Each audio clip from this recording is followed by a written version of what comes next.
আরজিকর কাণ্ডের বিচার চেয়ে পথে নেমেছে বাংলাসহ সারা দেশ। এছাড়াও স্কুল কলেজের ছাত্রছাত্রীদের নিয়েও চলছে প্রতিবাদ মিছিল। নারী নিরাপত্তা ও আরজিকর কাণ্ডের নির্মম হত্যাকাণ্ডের দোষীদের দৃষ্টান্তমূলক শাস্তির দাবিতে শহর থেকে শুরু করে প্রত্যন্ত গ্রামের স্কুলের পড়ুয়ারাও প্রতিবাদ মিছিল করছে। আরজিকর কাণ্ড নিয়ে পথে নেমেছে দেশের সর্বস্তরের মানুষেরা। যতদিন এগোচ্ছে ততই প্রতিবাদ আরও ভয়ঙ্কর হয়েই চলেছে। সারা রাজ্য জুড়ে আরজিকর কাণ্ডের যেভাবে প্রতিবাদ চলছে এবং রাজ্যের শহর ও গ্রামের সাধারণ মানুষ এবং স্কুল পড়ুয়াদের যেভাবে প্রতিবাদ মিছিল বেরোচ্ছে এবং ওইসব মিছিলে বর্তমান সরকারের কন্যাশ্রী, শিক্ষাশ্রী, রূপশ্রী, লক্ষ্মীর ভাণ্ডারের মতো প্রকল্পগুলি বন্ধ করে নারী সুরক্ষার কথা বলা হচ্ছে এবং তাতেই হিলে গিয়েছে বর্তমান সরকার। তাই এবার স্কুল এবং কলেজের পড়ুয়াদের এইসব প্রোগ্রাম থেকে দূরে রাখার জন্য নিষেধাজ্ঞা জারি করলো সরকার। একদম সম্পূর্ণ বিষয়টি ডিটেলসে আলোচনা করব। তার আগে চ্যানেলে নতুন হলে চ্যানেলটিকে সাবস্ক্রাইব করুন এবং বেল আইকনটি বাজিয়ে অল নোটিফিকেশন অন করে দিন এই ধরনের গুরুত্বপূর্ণ আপডেটগুলি ঠিক সময় মতো পেতে। বন্ধুরা, এই নোটিশের পর মারাত্মকভাবে চিন্তায় রয়েছেন স্কুলের শিক্ষক ও শিক্ষিকারা। চলুন এবার একটু দেখে নেওয়া যাক কী রয়েছে সেই নোটিশে। Government of West Bengal, office of the district inspector of school, পশ্চিম মেদিনীপুর থেকে জারি করা হয়েছে এই নোটিশ। দেখুন কি বলছে নোটিশে। এখানে বলা রয়েছে, non involvement of student in any kind of programme accept the programme of schools education department outside the school campus. অর্থাৎ স্কুলের বাইরে কোনো প্রোগ্রামে কোনোভাবে অংশগ্রহণ করা যাবে না স্কুলের ছাত্রছাত্রীদের। আসলে বর্তমানে সারা রাজ্য জুড়ে যেসব প্রোগ্রামগুলো চলছে, যদিও নোটিশে কোনো কিছু নির্দিষ্টভাবে মেনশন করা হয়নি যে আরজিকর কাণ্ড নিয়ে কিছু করা যাবে না। মোট কথা, স্কুলের বাইরে কোনো প্রোগ্রামে অংশগ্রহণ করা যাবে না ছাত্রছাত্রীদের। আসলে এটা হচ্ছে পশ্চিম মেদিনীপুরের সমস্ত স্কুলের যারা হেড তাদের কাছে পাঠানো হয়েছে। এখানে যেটা বলা হয়েছে তাতে মারাত্মক বিপদের কথা বলা হয়েছে। স্কুলের শিক্ষক শিক্ষিকারাই শুধু না, ছাত্রছাত্রীরাও বিপাকে পড়তে চলেছে।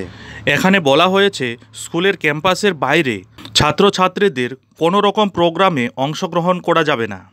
তা সত্ত্বেও যদি কেউ অংশগ্রহণ করে তবে যথাযথ ব্যবস্থা নেওয়ার নির্দেশ দিয়েছে স্কুল কর্তৃপক্ষকে। এই নির্দেশের পরপরই দুশ্চিন্তায় রয়েছেন স্কুলের শিক্ষক ও শিক্ষিকারা। কারণ স্কুল থেকে বাড়ি গিয়ে ছাত্রছাত্রীরা কি করবে আর কি করবে না, কোন প্রোগ্রামে অংশ নেবে আর কোন প্রোগ্রামে অংশ নেবে না, তা নিশ্চয়ই স্কুলের শিক্ষক শিক্ষিকাদের জিজ্ঞেস করে করবে না। তাহলে কি করে এই নির্দেশের পালন করা হবে? আদৌ কি সম্ভব হবে এই নির্দেশ পালন করা? আসলে বেশ কিছুদিন ধরেই আমরা দেখছি রাজ্যের সাধারণ মানুষসহ স্কুলের শিক্ষক শিক্ষিকা এবং ছাত্রছাত্রীদের নিয়ে প্রতিবাদ বিক্ষোভ কর্মসূচি হচ্ছিল, নানান ধরনের স্লোগানিংও করা হচ্ছিল। তাছাড়া একটি মিছিলে তো আবার দারুণ সব স্লোগান আমরা শুনেছি যে কন্যাশ্রী চাই না, রূপশ্রী চাই না, লক্ষ্মীর ভাণ্ডারও চাই না, আমরা মেয়েদের নিরাপত্তা চাই, নারীদের নিরাপত্তা চাই। এই স্লোগানের সাথে সাথে রাজ্যের পুলিশের বিরুদ্ধেও স্লোগান তোলা হয়েছিল আর সেটা দারুণভাবে ভাইরালও হয়েছিল। আসলে এই সবের পরই হয়তো সরকার পক্ষ এবার নড়ে চড়ে বসেছে। তাই অনেকেই মনে করছেন এই সব আন্দোলন কর্মসূচিকে একটু রোধ করতেই এবার এই ধরনের নোটিশের মাধ্যমে ছাত্রছাত্রী এবং শিক্ষক শিক্ষিকাদের জন্য এই ধরনের নোটিশ দেওয়া হলো। এবার প্রশ্ন হচ্ছে এটাই যে তাহলে কি প্রতিবাদ করা যাবে না? স্কুলের ছোট ছেলেমেয়েরা কি প্রতিবাদ করতে পারবে না? কিন্তু প্রতিবাদ এদের দ্বারাই হওয়া উচিত, কারণ এরাই তো দেশের ভবিষ্যৎ। তাদেরও তো নিরাপত্তার বিষয়, বিশেষ করে মেয়েরা, তারা নিজেদের নিরাপত্তার জন্য আওয়াজও তুলবে না?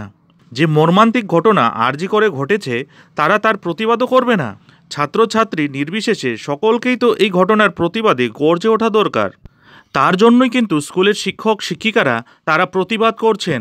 তবে তাদের প্রতিবাদে হয়ে যাচ্ছে অর্ডার, না এই ধরনের অন্য কোনো প্রোগ্রাম করা যাবে না। তবে বন্ধুরা, এতটুকু তো নিশ্চিত যে মুখগুলোকে বন্ধ করার জন্যই এই অর্ডার। এ ব্যাপারে আপনাদের মূল্যবান মতামত অবশ্যই কমেন্ট বক্সে কমেন্ট করে জানাতে ভুলবেন না। তবে সরকারের পক্ষ থেকে এই প্রতিবাদী আওয়াজগুলোকে বন্ধ করার জন্য যতই চেষ্টা করা হোক না কেন, এই আওয়াজকে কিন্তু বন্ধ করা আর যাবে না। তাছাড়া আগামী 27 তারিখ নবান্ন অভিযানের যে কর্মসূচি হতে চলেছে এবং যে জনগর্জনের আয়োজন করা হয়েছে, সেই গর্জনকে কি লুকতে পারবে এই সরকার? সেটাই এখন দেখার। যাই হোক বন্ধুরা, এখন এখানেই শেষ করছি। এর পরবর্তী আপডেটের জন্য অবশ্যই চ্যানেলে চোখ রাখুন।